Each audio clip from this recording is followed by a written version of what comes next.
Hi, I'm Dr. Tish with our Med Minute question for the week. So this question is, how does microneedling with stem cells differ from microneedling with PRP?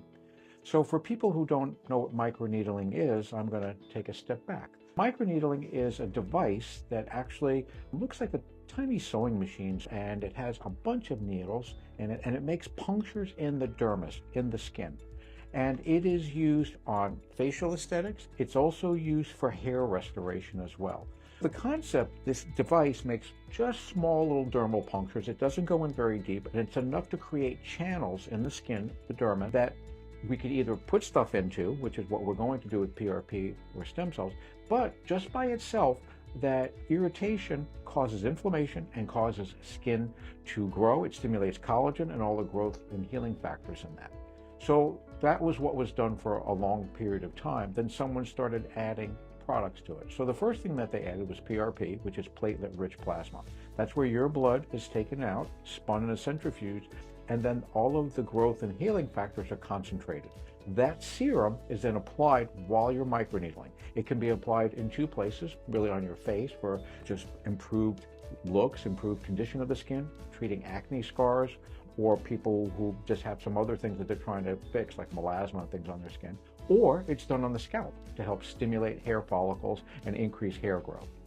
So PRP is a great product because it's used for a lot of stuff. The problem, one of the limitations of PRP is the quality of the factors that you might have. So as we get a little bit older, and unfortunately when we need the microneedling more is because we're trying to enhance some of the fine lines and wrinkles in our face, the quality of our factors goes down. So although they'll work, they might not stimulate the same amount of growth, collagen growth, and plasticity of the tissue. So this is where stem cells come in. More importantly, they're called exosomes. Exosomes are little packets of these growth and healing factors, and those are much more, the quantity of those factors, anywhere from 10 to 50 times what's in our own PRP. So right out of the gate, we see a much better response to that solution.